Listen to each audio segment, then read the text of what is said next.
Ji, I have started the recording and okay, ये अभी तक हो गई है start. Okay, so this is the contents of today's lecture. We will continue with where we left yesterday और उसमें से जो है वो हम पहले जो है वो थोड़ा सा recap करेंगे और उसके बाद जो है we will move to chapter number 4 जो कि फोरियर ट्रांसफॉर्म का चैप्टर है। तो कल जो है वो बेसिकली हमने जो चीज़ कंप्लीट की थी, this is actually the summary of everything that we did till now regarding G inverse जो हम निकालते हैं, ठीक है। तो इस केस में जो है हमने जब इनवर्स जी ट्रांसफॉर्म की बात की थी तो we exclusively talked about two methods. एक तो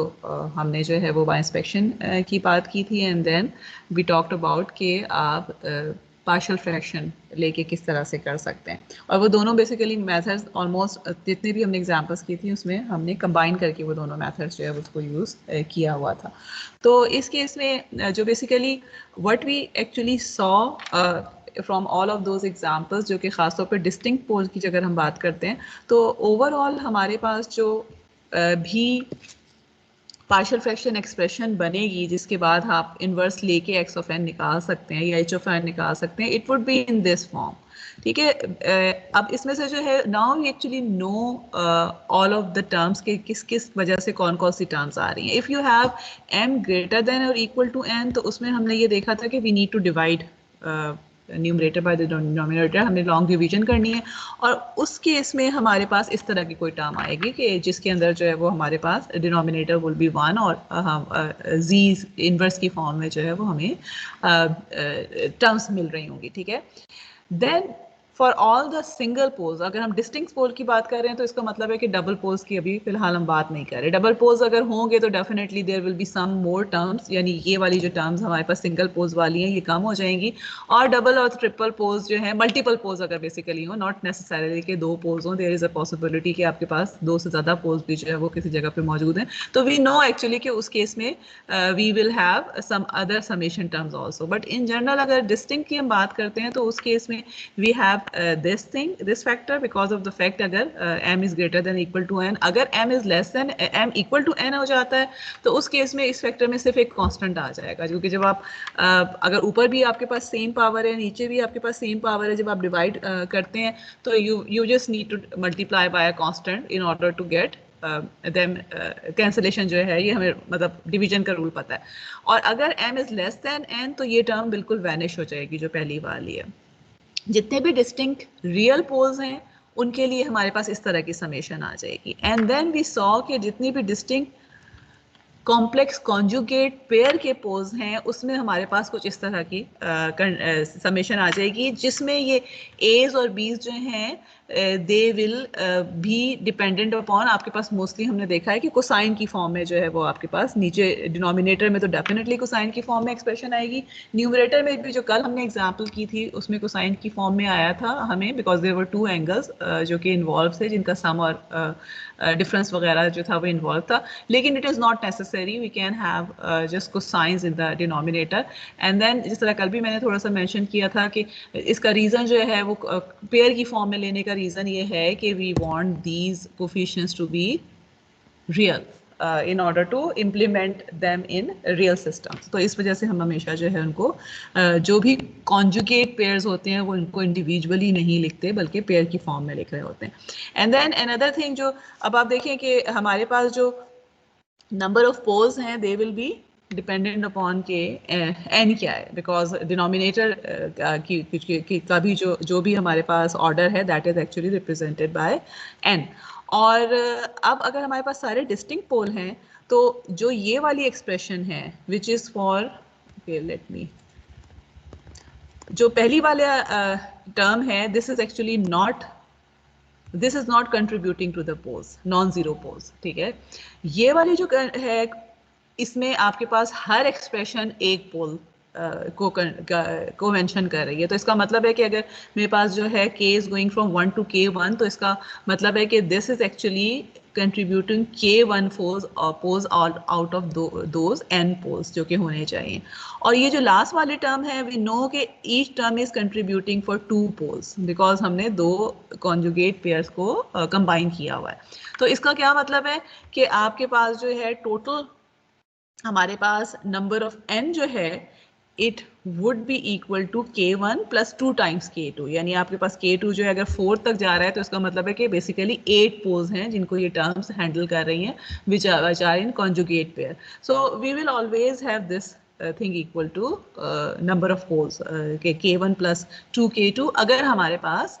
डिस्टिंक्ट पोल्स की हम बात कर रहे हैं। और अगर मल्टीपल पोल्स हैं तो डेफिनेटली इनमें से कोई ना कोई टर्म जो है वो कम हो जाएगी and then you will have some more terms added जिसमें मल्टीपल पोल्स की फॉर्म में जो है वो हमारे पास 1 plus a Z inverse times some maybe k3 में उसको कर देती हूँ। तो इसका मतलब है कि अब now in that case n में जो है वो हमारे पास k1 plus k2 plus k3 भी आ जाएगा विच इज़ जस्ट शोइंग कि आपके पास मल्टीपल पोल्स क्या है। k3 कैन बी 1 2 3 4 5 कुछ भी हो सकता है, 1 से ज़्यादा हो जाएगा। एंड देन जब आपके पास ये एक्सप्रेशन आ गई है and you have done the partial fraction part, जिसका मतलब है कि आपको बीज एज ये सारे के सारे कोफिशिएंट जो है वो सब पता, मतलब आपने फैक्टराइज कर लिया and then you have found everything. Then at the end आपने x ऑफ n निकालना है या h ऑफ n निकालना है डिपेंडिंग अपॉन की एक्सप्रेशन आपको किस चीज़ की दी गई है। तो उस केस में you will be using table 3.3 from your text book और उसमें जो है सो एंड देन इस इंस्पेक्शन एक्चुअली का पार्ट हमारे पास आ जाता है कि वी विल जस्ट सी कि हमारे पास जो भी एक्सप्रेशन मौजूद है जी ट्रांसफॉर्म में वो एक्सप्रेशन एंड ROC का कॉम्बिनेशन टेबल 3.3 में से टाइम के किस सिग्नल को कॉरस्पॉन्ड करना है and then you can just write that in the solution. और एक जो कल मैंने एक फॉर्मूला यूज़ किया था जो कि आपके उस टेबल में मौजूद नहीं है वो मैंने यहाँ पर लिख लिया है, बट आई डोंट थिंक कि ये फॉर्मूला आपको मतलब फ्यूचर में कहीं पे यूज़ करने की ज़रूरत पड़ेगी। जो आपकी एग्जाम्पल गिवन थी बुक में, this was kind of a difficult example जो कि हमने कल की थी और लेकिन मेरा नहीं ख्याल कि इस तरह का जो आपको दोबारा करने की ज़रूरत होगी। और बुक में भी खैर उन्होंने कंप्लीट तो नहीं की हुई है, we just did it ourselves because we wanted to see कि किस तरह हो रहा होगा। आपके पास नॉर्मली जो आते हैं वो एंगल्स एड अप सब्ट्रैक्ट नहीं हो रहे होते, you mostly just have one angle in the denominator और इसका जो है वो बेसिकली फॉर्मूला आपको टेबल 3.3 में मिल जाएगा। So this is actually recap. Let's move to the next topic जो कि again हम कल कर रहे थे, which we were talking about how to find the solution of linear constant coefficient difference equation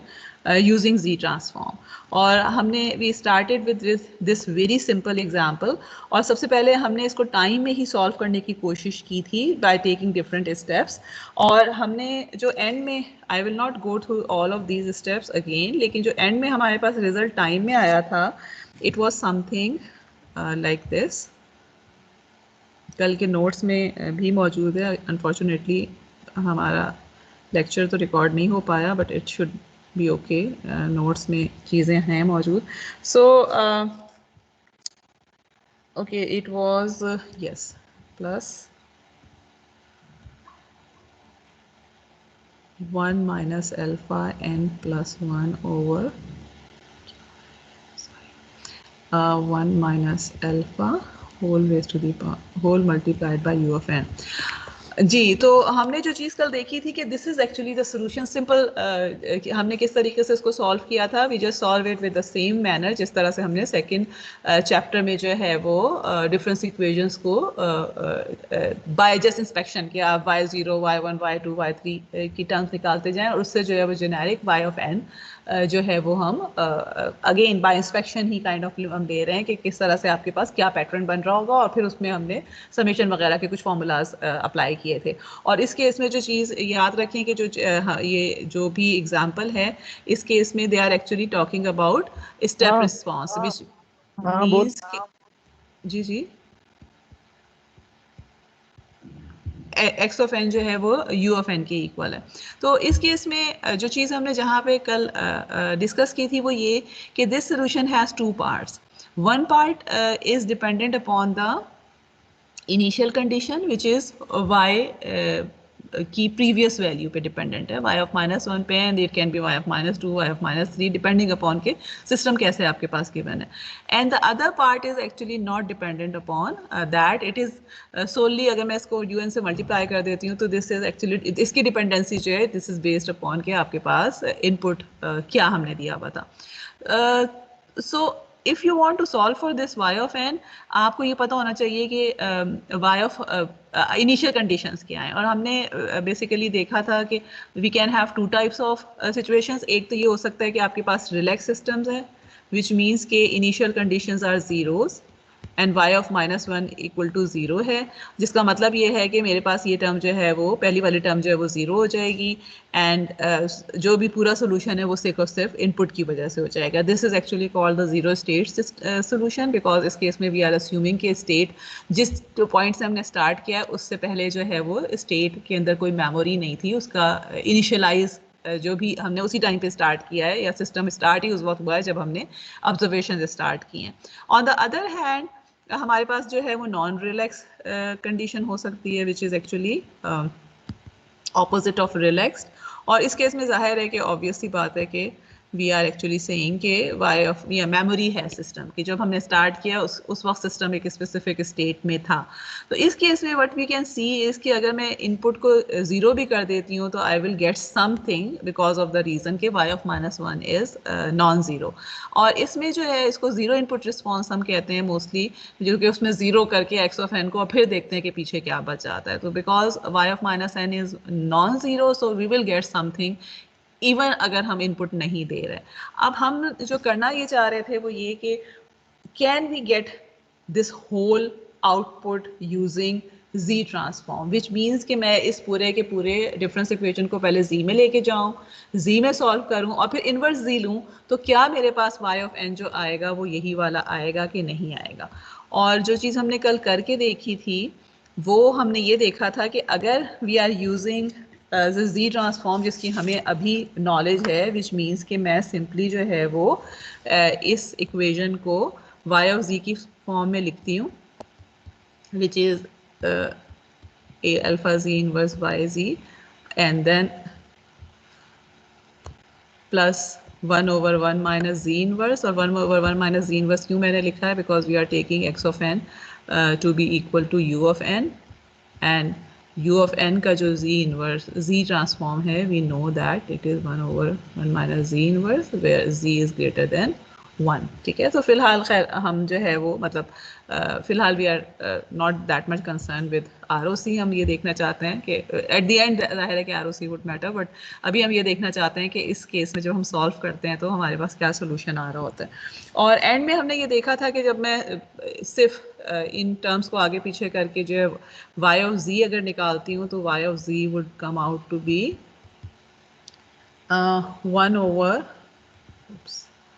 1 over 1 minus alpha z inverse time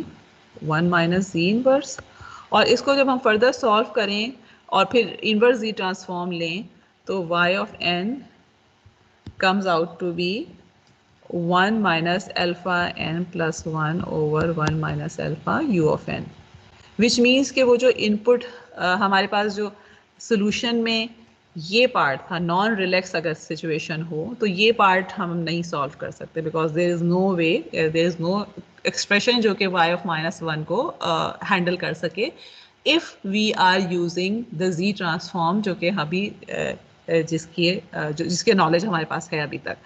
and that z transform जो कि हम अभी यूज़ करते हैं, वी कॉल इट बायलैटरल और to sided z transform. और वो हम क्यों कहते हैं, बिकॉज बाय डेफिनेशन हम ये कहते हैं कि जितनी भी x की वैल्यूज़ हैं वो सब की सब इसमें इंक्लूडेड होंगी फ्रॉम -∞ टू इन्फिनिटी. तो ये टू साइडेड जो है इसका सिर्फ जो वर्ड है वो यहाँ से आया हुआ है. लेकिन अब so what we are saying is कि हम ये चाहते हैं कि we should have some way कि जिसमें हम लीनियर कांस्टेंट कोफिशिएंट जो हमारे पास डिफरेंस इक्वेशंस हैं उनको फुली सॉल्व कर सकें using z transform, which means कि अगर नॉन रिलैक्स सिचुएशन भी है which is non zero initial condition तो वो भी सॉल्व हो सके. उसके लिए we need to use one sided ji transform. One sided ji transform जो है अगेन इसको या यूनिलैटरल या वन साइडेड जी ट्रांसफॉर्म का वर्ड हम इसके लिए यूज़ करते हैं। यूनिलैटरल जस्ट मीन्स के वन साइडेड, एक साइड पर है। तो इस केस में how is it different from the two sided ji transform कि आप ये देखें कि जो इसकी जो लोअर लिमिट है, this is starting from n equal to 0। और in order to differentiate between two sided and one sided, आपकी बुक में जो है इसके ऊपर एक प्लस का साइन लगा दिया। यानी अगर हम x प्लस z ले रहे हैं तो इसका मतलब है कि हम इसको कंप्यूट कर रहे हैं by taking the limit of the summation to be from 0 to infinity. अगर खाली x ऑफ z ले रहे हैं तो this is from minus infinity to infinity. And similarly जो है वहाँ इस एरो के ऊपर भी हम z प्लस लगा रहे हैं। अच्छा, just by looking at this definition of one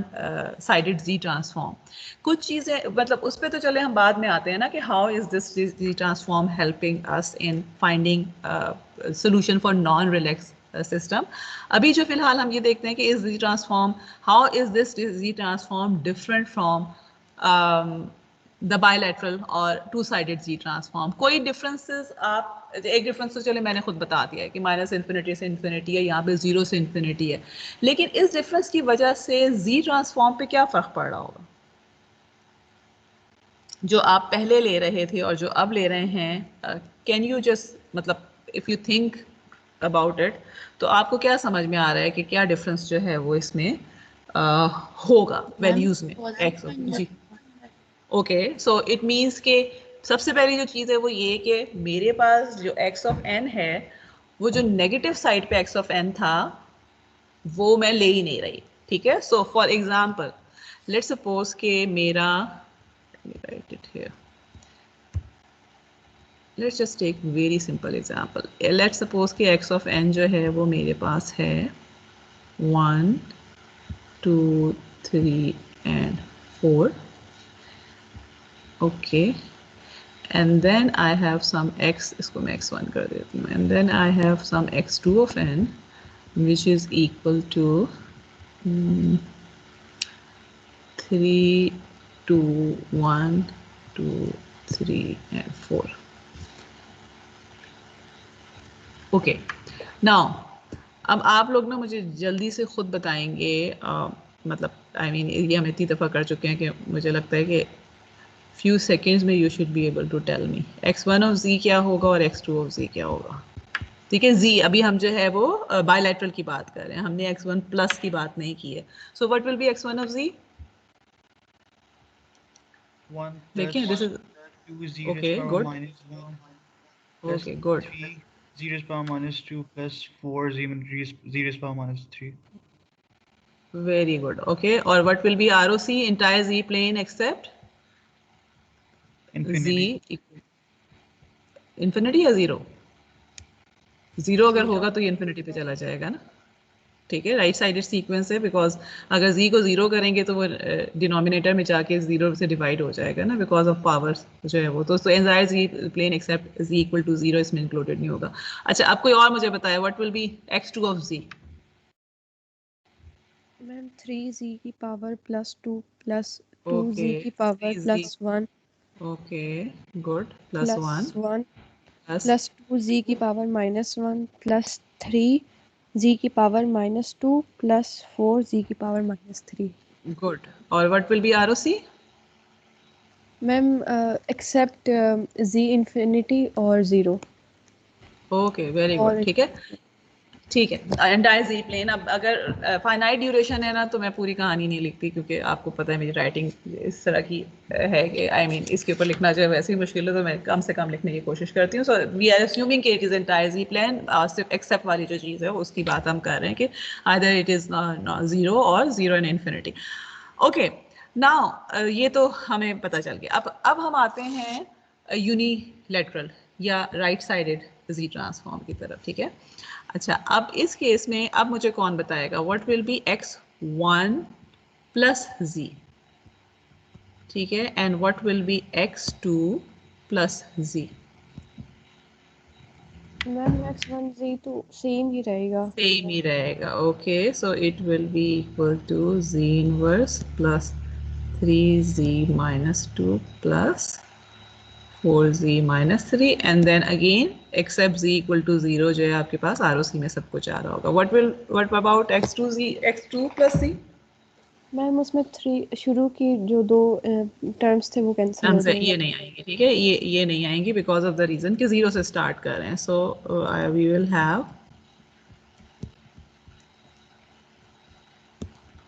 okay and then ROC जो है वो इक्वल टू 0 नहीं होगा बिकॉज बाकी टर्म्स हैं ही नहीं. तो अब हमने यहाँ से देखें क्या एस्टेब्लिश किया. What we have established is के one sided Z transform is not unique. आपके पास दो डिफरेंट सीक्वेंसेस से same one sided Z transform मिल रहा है बिकॉज ऑफ द रीजन कि अगर वो टू साइडेड सीक्वेंसेस थे तो ऑब्वियसली बात है कि जो भी हमारे पास values before n equal to 0 थी वो तमाम की तमाम ख़त्म हो जाएंगी. ठीक है. दूसरी चीज़, this is something very very clear कि आपके पास जो ROC है that would be ROC of the causal sequence because of the reason कि this is kind of कि हम causal sequence का Z transform ले रहे हैं ना, हम anti causal वाला part तो छोड़ रहे हैं. तो I actually don't need to mention this also, like it is kind of understood कि जो मेरे पास expression आ गई है तो अब इसमें जो भी ROC है वो जो causal वाला होता है, बेशक sequence आपने जहाँ से भी start किया है लेकिन उस sequence के corresponding जो causal part बन रहा है वो उससे रेलेवेंट ROC होगा. तो अगर मैं ना भी लिखूं तो ना भी बताऊं तो it is kind of implicitly जो है वो हमें ये पता है कि इसमें होगा. लिख दे तो कोई फर्क नहीं पड़ता मगर लिखने की जरूरत नहीं है बिकॉज हमें पता है कि ये जो है ROC वो होगा. तो इसका मतलब ये है कि now we know number of things from just by looking at this this formula कि हमारे पास जो है वो जो one-sided Z transform है, it does not contain information about the signal for negative values of n. ठीक है, for n less than 0 के लिए जो information नहीं है, जो भी signal था उसके हमें ये पता है कि वो information जो है वो ख़त्म हो चुकी है. ठीक है. दूसरी चीज़ ये है कि one-sided Z transform is identical to the two-sided Z. अब देखें, अब मेरे पास अगर x of n है which is equal to an u of n और एक मेरे पास एक और y of n है let's suppose which is equal to an only. ठीक है, for all n. तो इसका x of z would be the same as y plus z. ठीक है, बिकॉज ऑफ द रीजन कि अगर मैं वन साइडेड ले रही हूँ तो इस केस में जो नेगेटिव साइड वाला है n लेस देन 0 के लिए तो वैसे ही हम ड्रॉप कर देंगे ना. So what we actually conclude from here is कि आपके पास जो वन साइडेड Z ट्रांसफॉर्म है this is identical to the two sided Z transform of the same signal. ठीक है, मतलब फॉर एग्जांपल कि आपके पास जो है आप an x of n u of n अगर आप ले लेते हैं, यानी इन other words what I am saying is कि अगर मैं y n u n ले रही हूँ तो इसका जो Z ट्रांसफॉर्म मेरे पास बन रहा है y of z, this is the same as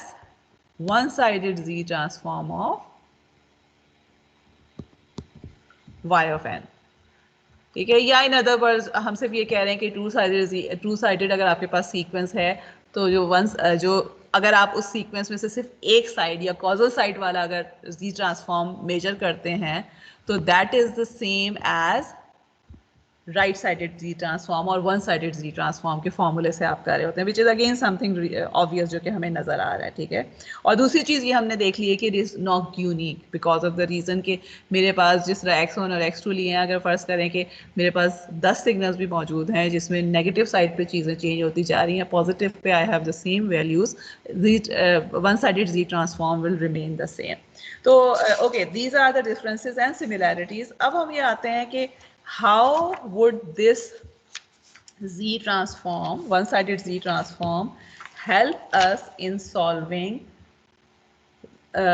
linear constant coefficient difference equations for the situations जब हमारे पास non-relaxed system है. ठीक है,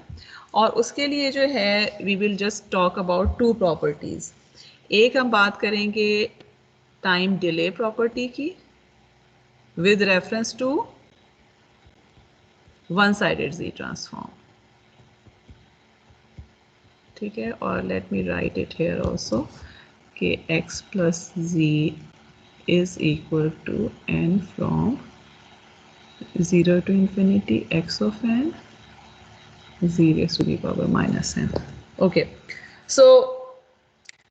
डिले प्रॉपर्टी क्या कहती है कि अगर मेरे पास x of n का one sided z transform is x plus of z है, then x of n minus k का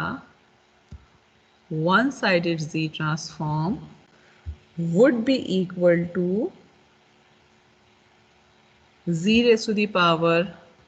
minus k times x plus z plus summation n from 1 to k x of minus n z raised to the power n. Okay, now it looks scary. ठीक है कि आपके पास sorry ये z जो है ये मेरे z के okay the way I right z ये बार होता है, ये z का बार है. ठीक है, सो अब हमें अगर आपको याद हो जो हमने डिले टाइम डिले या एडवांस की प्रॉपर्टी की थी for bilateral z transform, in that case what happened कि अगर हमारे पास बायलैटरल z ट्रांसफॉर्म था तो उस केस में it just was equal to z inverse x of z. ठीक है, यहाँ पर क्या हो रहा है कि we have these term additional terms. Okay, and these are the terms which will be actually dealing with the initial condition. So because it looks scary, so let us try to prove this. मैं normally आप लोगों को जो है वो prove नहीं करके दिखाती बिकॉज ऑफ द रीज़न के उसमें time I actually love doing proofs, क्योंकि मुझे लगता है कि उससे चीज़ें ज़्यादा क्लियर होती हैं. लेकिन क्योंकि हमारा कोर्स जो है वो ज़्यादा है तो इसलिए हमारे पास इतना टाइम नहीं होता कि हम हर चीज़ का प्रूव करें. लेकिन let's me just try to prove this thing कि ये वाला जो फैक्टर आ रहा है ना, ये जो k from 1 to n from 1 to k का, ये वाली चीज़ आखिर आ क्यों रही है. ठीक है, और फिर उसके बाद हम टाइम डिले के लिए अगर कर रहे हैं तो we can do the same for time advance also. तो let me actually prove this. Prove का स्टार्ट हम कहाँ से करते हैं. We want to take one sided z transform of x of n minus k. ठीक है, विच मीन्स के सिंपल मैं क्या करूँगी, फॉर्मूला लगाऊंगी which is n from 0 to infinity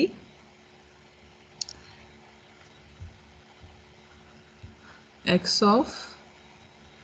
n minus k times 0 to the power minus n. ठीक है, मैंने कुछ भी नहीं किया है, सिर्फ x of n की जगह जो है वो x of n minus k लगाया है, फॉर्मूला में पुट किया हुआ है. Now let me just take another variable which is m which is equal to n minus k. तो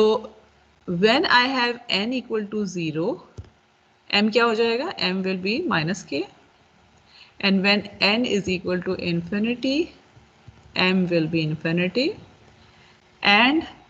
n will be equal to m plus k. Okay, let me put all of this here. तो m की terms में it will become minus 1 to infinity x of m z raised to the power minus m plus k. Okay. जी, अब ये z raised to the power minus k को तो मैं बाहर ले सकती हूँ बिकॉज वो समेशन में तो m है, और m minus 1 till infinity x of m z raised to the power minus m. ठीक है, now I can further write it as z raised to the power minus k. अब मैं क्या करना चाह रही हूँ, I just want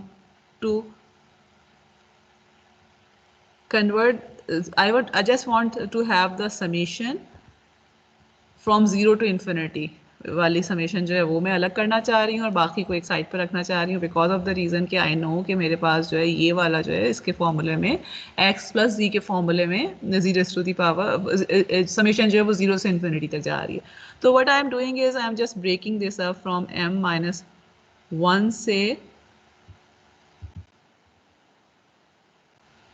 जी. यहाँ पर मैं क्या कर रही हूँ कि आई एम सॉरी यहाँ माइनस के था, किसी ने भी ये m माइनस के होगा, मैंने 1 पता नहीं कहाँ से लगा दिया इधर. ओके, माइनस के. सो दिस विल बी माइनस के से लेकर -1 तक मैंने सेपरेट कर लिया इसको, जो भी समेशन थी, एंड 0 से इन्फिनिटी तक इसको मैंने अलग लिख लिया. ठीक है, this is actually the same thing कि मैंने इस चीज़ को जो है ब्रेकअप किया हुआ है खाली. Now this is x plus of z and this is actually, अगर आप इसको देखते हैं, अगर फर्ज करें कि मैं अगेन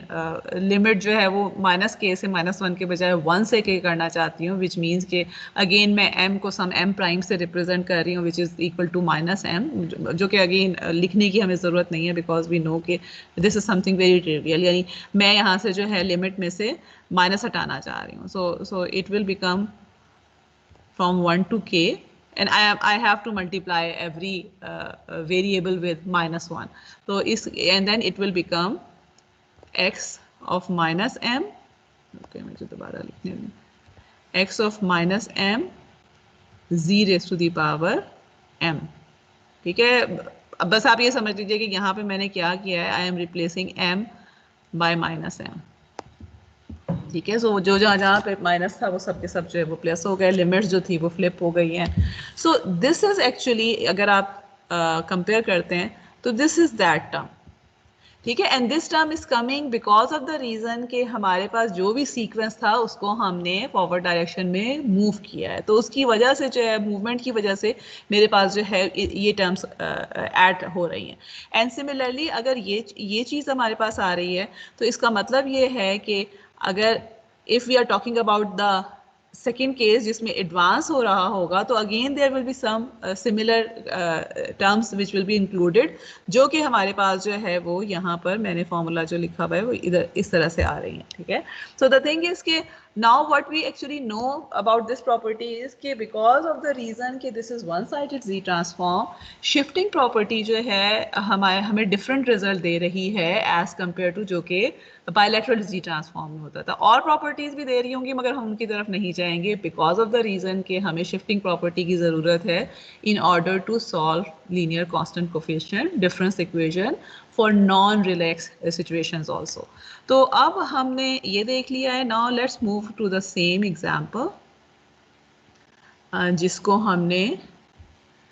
पहले देखा था टाइम डोमेन में, फिर हमने देखा था in using bilateral Z transform, and now we will try to solve it using one-sided Z transform. और इसमें अब आप देखें कि let me actually write in parallel जो bilateral Z transform में हमारे पास आया था. So the difference was कि bilateral Z transform में मेरे पास अगर मैं Z transform लेती हूँ इसका तो it was equal to this thing, लेकिन one-sided में क्या हो रहा है कि मेरे पास अगर मैं इसका वन साइडेड लेती हूँ, ठीक है, हम नीचे जाके देखते हैं दोबारा कि आपकी बुक में क्या लिखा हुआ है, लेकिन अगर हम डायरेक्टली लेते हैं one sided, so this will come out to be y of z equal to alpha, तो खैर मेरे पास बाहर आ रहा है, and then I have z inverse y plus z plus, अब देखें यहाँ पे हम दोबारा जाएंगे प्रॉपर्टी से, अब जो टर्म्स ऐड हो रही है वो कौन सी टर्म ऐड हो रही है, I should have this summation x of minus n 0 to the power n when n is going from 1 to k. ठीक है, k is the delay. तो यहाँ पर हमारे पास क्या आ जाएगा, we will be getting जी, अब k क्योंकि 1 है तो just one term ऐड हो रही होगी हमारे पास, and that one term would be equal to x raised to the power x of minus 1 z. ठीक है, और ओके ब्रैकेट्स ये पैरेंथेसिस होना चाहिए, ये भी जो है जी इनवर्स से, जी इनवर्स जो है वो दोनों से मल्टीप्लाई हो रहा है. ठीक है, एंड देन इसके बाहर +1/1 माइनस जी इनवर्स तो आएगा ही आएगा। तो अब लेकिन what we can see from here is कि बेसिकली जो मेरे पास ये वाली जो टर्म है, जो फर्स्ट टर्म आ रही है z inverse y plus of z, this is similar to whatever we were getting because of the bilateral z transform. लेकिन there is another term जो कि हमारे पास, again मैंने गलत किया हुआ है, this should be y not x, क्योंकि y की बात कर रहे हैं ना, but there is another term जो कि initial value of y को भी handle कर रही है। और इसको अगर हम रीअरेंज करें, मल्टीप्लाई मतलब z इनवर्स से मल्टीप्लाई करें and then we just do very trivial kind of math, तो उस केस में हमारे पास जो है वो v प्लस z जो है वो इसके इक्वल आ जाएगा, और y plus z which means के one directional z transform of y। और उस केस में आप देखें, अगर हम अगेन कंपेयर करते हैं जो हमारे पास पीछे रिजल्ट था, तो डिफरेंस क्या है कि पिछले वाले रिजल्ट में सिर्फ ये टर्म थी, अब हमारे पास ये टर्म भी आ रही है, and this is the term which is giving us the answer pertaining to y minus 1। और y minus 1 को बेसिकली यहाँ पर इक्वल टू 1 रख दिया गया। अगर मैंने यहाँ पे y of minus 1 को इक्वल टू 1 नहीं रखा होता, तो इसका क्या मतलब था कि I would have this thing would be equal to alpha n plus 1 y minus 1 plus 1 minus alpha n plus 1 over 1 minus alpha whole multiplied by u of n। और अगर आप पीछे जाके देखेंगे, this is the exact expression जो कि हमें simple equation को सॉल्व करने में मिली थी। हम देख भी लेते हैं यहाँ पर जो है, ठीक है, कि हमने जब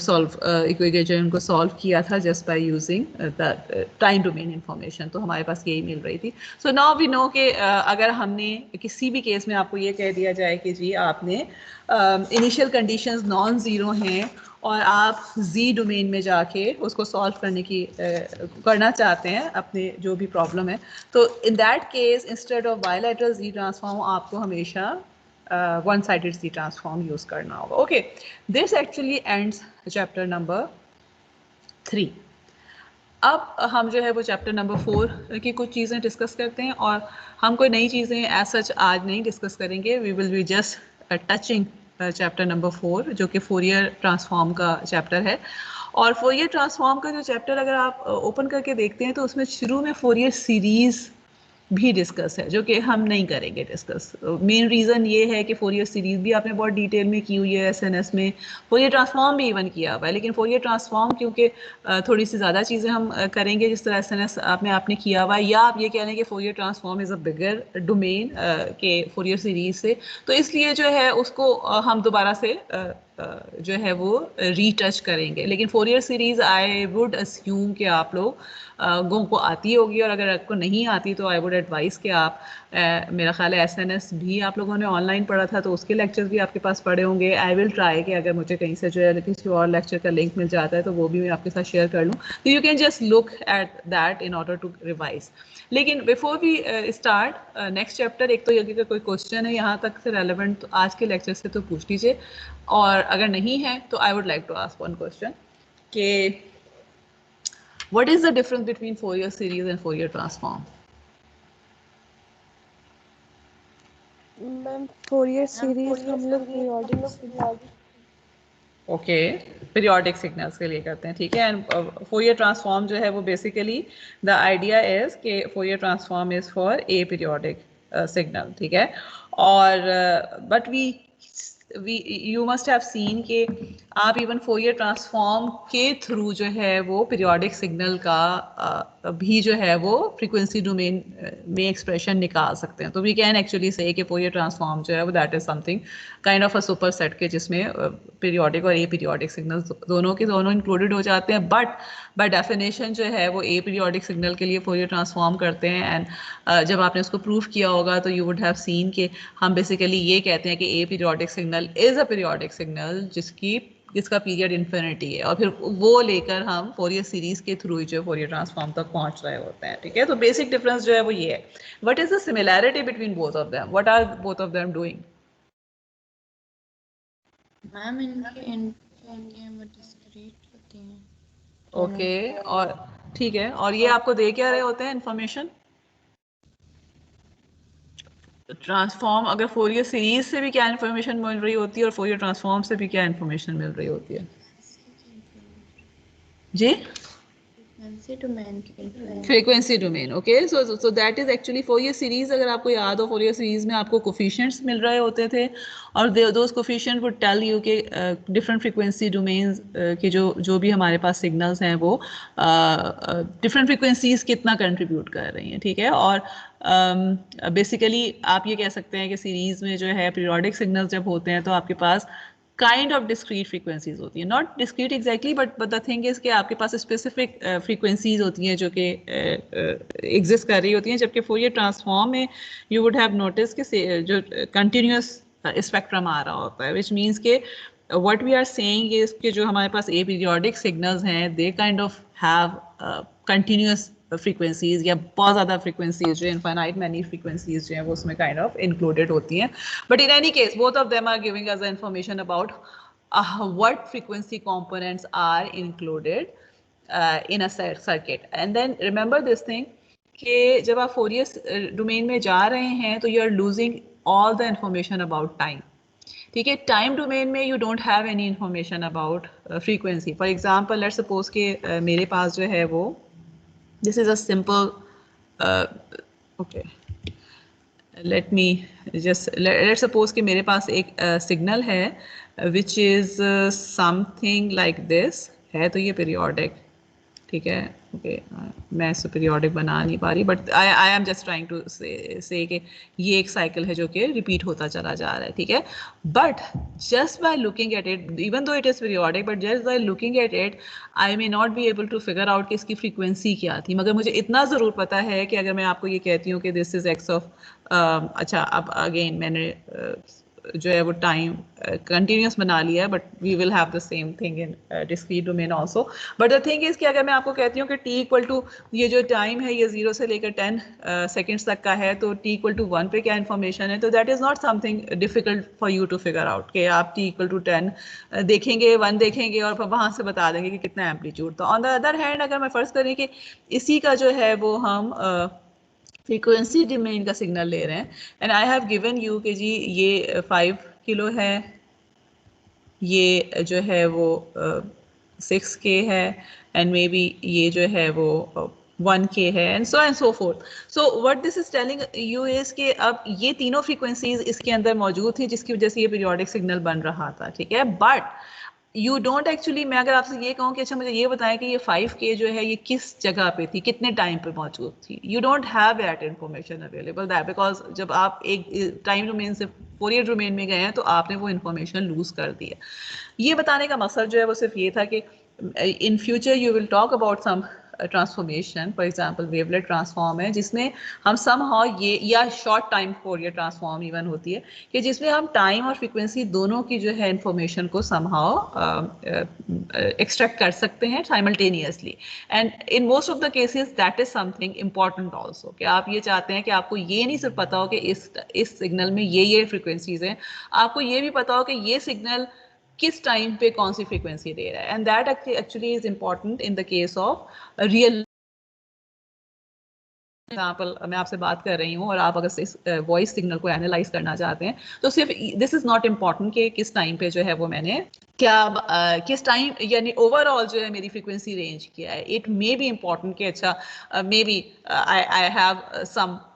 टोन के जी अगर गुस्से में हूँ तो ज़्यादा हाई है अगर अच्छे तरीके से बात कर रही हूँ तो लो है या फ्रीक्वेंसी चेंज हो रही है और समथिंग लाइक दिस ठीक है कि you just want to maybe you are listening to a song और सॉन्ग में आपको पता है कि अच्छा जी किसी जगह पर जो है वो आपका मूड एलिवेट हो रहा है किसी जगह पे आपका मूड जो है वो सैड हो रहा है तो और मूवी देख रहे हैं उसमें हो रहा है तो you just want to see कि किस जगह पे कौन सी फ्रीक्वेंसी थी जिसने आपको सैड कर दिया and what was the frequency जिसने आपको एलिवेट कर दिया तो अगर आप फोरियर में जाके देखते हैं तो it will just tell you कि ये सारी फ्रीक्वेंसीज थी ठीक है लेकिन अगर आप कुछ दूसरे डोमेन्स वगैरह में जाके करते हैं तो you actually can get this possibility also anyway this is something aside from what we would be discussing in this course but I just wanted to you to know कि Fourier is not the ultimate domain ठीक है this is one of the basic domains लेकिन जब हम real time में बात करते हैं तो we go beyond Fourier okay so this is the equation of discrete time Fourier transform pair में जो है वी हैव टू इक्वेशंस. एक इक्वेशन वो है जिसमें हम डिस्क्रीट टाइम से फ्रीक्वेंसी डोमेन में जा रहे हैं या x ऑफ n डोमेन से n डोमेन से ओमेगा डोमेन में जा रहे हैं. This is a formula you already know, तो मैं इसको जो है वो दोबारा से एक्सप्लेन भी नहीं करूँगी, मैं इसको डिराइव भी नहीं करूँगी. I would just I have just written this formula. And then we know that this is actually the Fourier transform formula, and this equation is also called the analysis equation. Analysis हम इसको इस sense में कहते हैं because this is giving us the analysis of the equation in term of analysis of the signal in terms of its frequency components. कि हम analyze कर रहे हैं कि उसके frequency components कौन कौन से थे. Inverse Fourier transform again formula यहाँ से आपने जो है पहले derive वगैरह भी करके देखा होगा, so we will not go to the derivation, but what we know is कि हमारे पास जो अगर आपके पास x of omega मौजूद है या Fourier transform मौजूद है तो उसका inverse Fourier transform जो है वो आप इस तरह से इस फॉर्मूले से एक्सट्रैक्ट कर सकते हैं. And this is called synthesis equation, क्योंकि ये सिंथेसाइज कर रही है अगेन हमारे पास जो सिग्नल था वो हमें दोबारा से सिंथेसाइज होके मिल रहा है इस फॉर्मूले के थ्रू. Okay, there are certain properties of the Fourier transform जो कि हम इम्पॉर्टेंट है, मतलब हम और प्रॉपर्टीज भी बाद में करेंगे, but these are the properties जो कि हमें ऑलरेडी एक्चुअली पता है. एक तो ये कि पीरियोडिसिटी होती है फोरियर ट्रांसफॉर्म में, विच मीन्स कि अगर आपके पास आपको मैंने ये कहा है कि आपने जो है वो फोरियर ट्रांसफॉर्म किसी भी सिग्नल का प्लॉट करना है, ठीक है, तो बाय डेफिनेशन आपके पास जो है frequency omega is from minus infinity to infinity, मतलब होना, यानी अगर आप वैसे देखते हैं तो फ्रीक्वेंसी जो है वो माइनस इन्फिनिटी से इन्फिनिटी तक हो सकती है, because frequency can be anything. But in the case of discrete time Fourier transform ये एक प्रूफ भी मौजूद है, विच इज़ समथिंग जो कि हमने शुरू में इस कोर्स में जो है शुरू में ये चीज़ प्रूफ बहुत देखे थे कि आपके पास अगर एक्सपोनेंशियल्स वगैरह हैं तो उस केस में 2 पाई के पास वो रिपीट हो रहे होते हैं. तो यहाँ पे भी basically because of the reason कि आपके पास जो फोरियर ट्रांसफॉर्म है उसमें ये एक टर्म एक्सपोनेंशियल की मौजूद है, तो ओमेगा प्लस 2 के पाया जब आप लेते हैं तो it will come out to be x of omega. So what we are saying है कि दिस इज नॉट करेक्ट. जो अफेक्टिवली फ्रीक्वेंसी मैटर कर रही है that is the frequency range of 2 pi, which means कि आप 0 से 2 पाई की फ्रीक्वेंसी लें, माइनस पाई से पाई की फ्रीक्वेंसी लें, एंड देन अगर आप ये कहते हैं कि नहीं जी मैंने तो जाना है 0 से 4 पाई तक करना है प्लॉट, तो what is effectively doing is कि 0 से 2 पाई तक तो यूनिक फ्रीक्वेंसी है, 2 पाई से 4 पाई तक जो है वो फ्रीक्वेंसी दोबारा आके इस पर मैप करेंगी. सो फॉर एग्जांपल जो आपके पास अगर फ़र्ज़ करें कि मेरे पास 2 पाई प्लस पाई बाई 3 है, which is actually equal to 7 pi by 3, तो 7 pi by 3 would be effectively same as pi by 3, क्योंकि 2 पाई का डिफरेंस है. ये 4 पाई प्लस पाई बाई 3 है, which is actually 13 pi by 3, that is again the same as pi by 3, because of the reason कि आपके पास 2 pi से periodic है Fourier transform. This is something important, इसलिए कि अब जो भी हम आगे जाके फोरियर को पढ़ेंगे for filter design and things like this, तो उसमें हम सिर्फ माइनस पाई से पाई या 0 से 2 पाई की बात करेंगे. We will not talk about anything beyond that, because of the reason कि हमें पता है कि अगर कोई चीज़ बियॉन्ड दैट थी भी तो वो वापस उसमें आ जाती है, and that is one of the reason जो एलियसिंग वगैरह हो रही होती है, वो खैर हम उसके ऊपर बाद में जाएंगे. लेकिन ये चीज़ जो है ना वो आपने अपने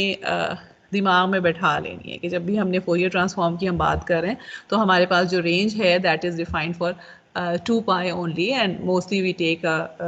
0 to 2 पाई हम लेते हैं, या माइनस पाई टू पाई जो है. अगेन इसको हम देखेंगे कि most of the time we prefer this minus pi to pi. इसका एक और रीज़न है जो कि हम अभी थोड़ी देर में देखते हैं.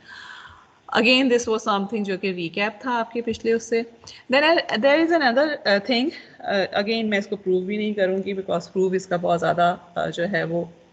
लेंथी भी है, then it may not be needed, but the thing is it it इज़ इम्पॉर्टेंट.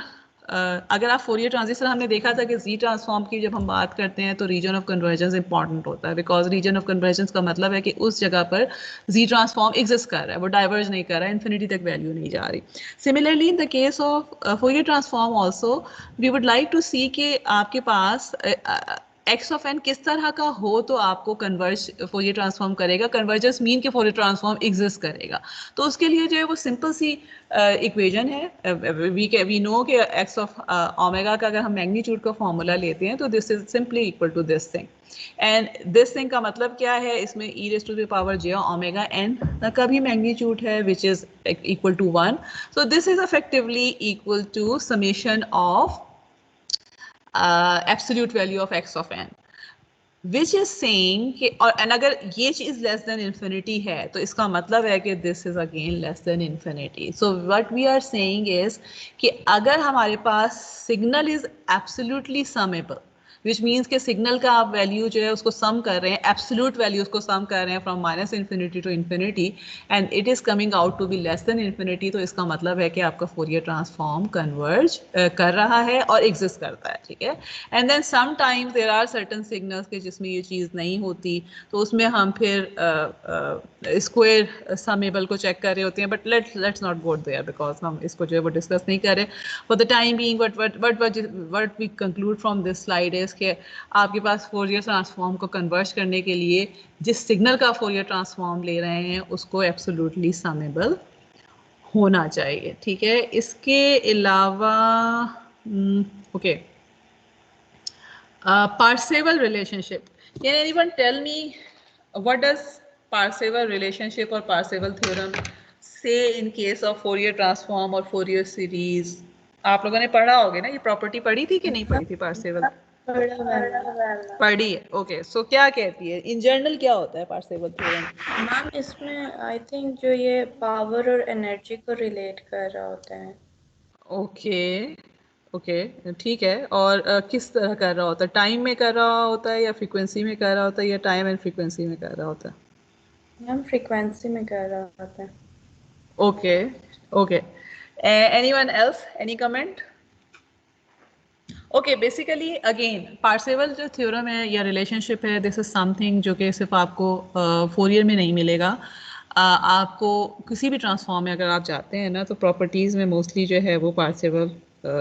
की हम बात कर रहे होते हैं। और this has actually something to do with the property कि आपने बात जो की है एनर्जी की बात आपने बिल्कुल ठीक की है, बट उसका बेसिकली जो मेन आप कह लें कि समरी है वो ये है कि when you are going from one domain to another domain energy is preserved, ठीक है, विच मीन्स कि आपके पास जो एनर्जी फॉर एग्जांपल अगर टाइम डोमेन में आपके पास सैम्पल्स हैं और उसकी एनर्जी को हम किस तरह डिफाइन करते हैं कि आपके पास जो है वो, okay let me just go, energy of a signal is defined like this, कि आप जितने भी हमारे पास सैम्पल्स हैं टाइम में उनको स्क्वायर करके हमने ऐड कर लिया तो टोटल एनर्जी आ गई। Now based upon the Parseval theorem, अगर आप एक्स ऑफ एन से फोरियर लेके एक्स ऑफ ओमेगा में जा रहे हैं तो जितनी एनर्जी यहाँ पर थी वही एनर्जी यहाँ पर भी होगी। अब नाउ द थिंग इज के सैंपल तो नहीं रहे ना वहाँ पर, बिकॉज वहाँ तो हमारे पास स्पेक्ट्रम आ गया है जब हम ओमेगा में जा रहे हैं। But what actually Parseval relationship says is कि जो टाइम में सैंपल पे एनर्जी डिस्ट्रीब्यूटेड थी वो एनर्जी अब डिस्ट्रीब्यूट हो जाएगी स्पेक्ट्रम ऑफ द सिग्नल के अंदर in frequency domain, but it will remain the same. यानी आपके पास जो है basically this is what actually देखें पार्सेवल का जो रिलेशनशिप हमारे पास आ रहा है एंड में वो ये आ रहा है,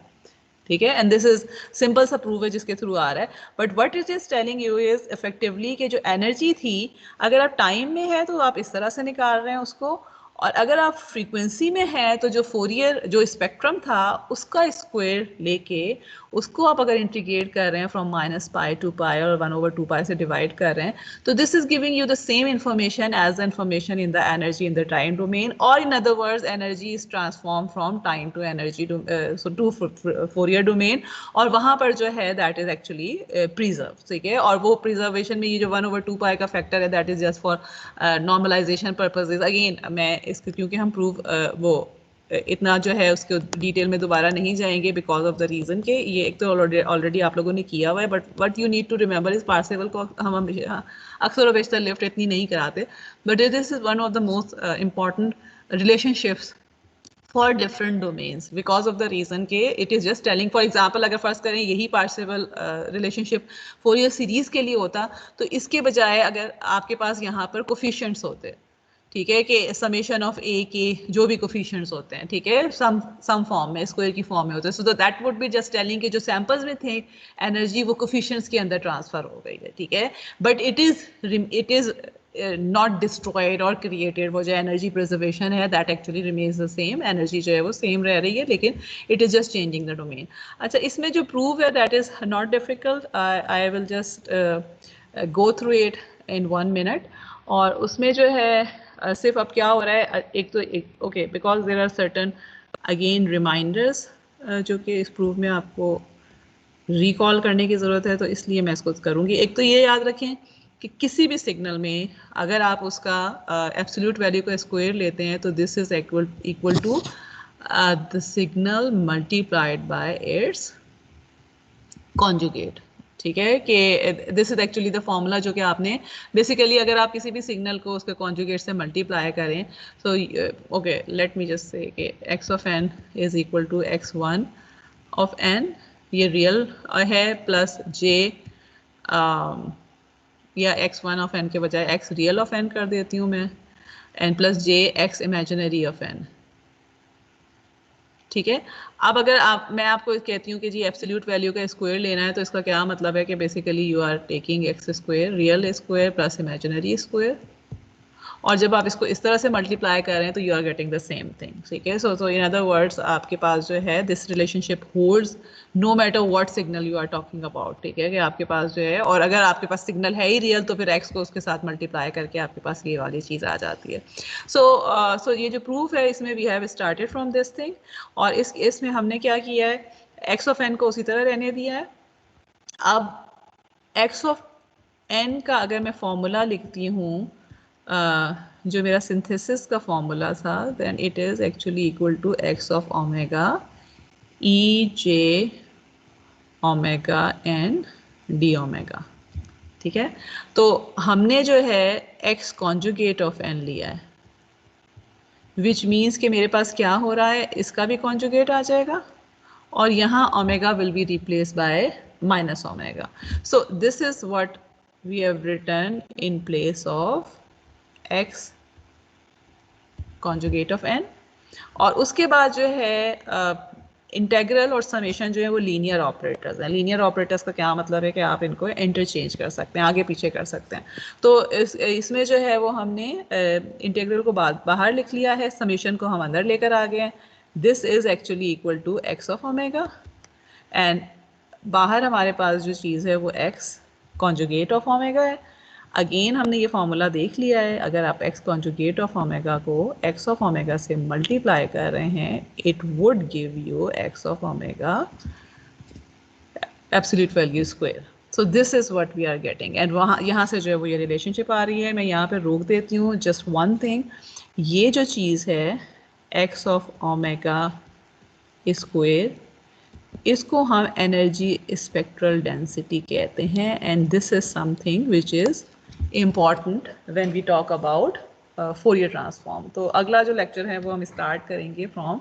दिस पॉइंट कि एनर्जी स्पेक्ट्रल डेंसिटी जो है why is it important, and what are the information that it is provided, and what is the characteristic of energy spectrum, energy density spectrum for real signals, जिससे हम mostly deal कर रहे होते हैं. Okay, we will stop here.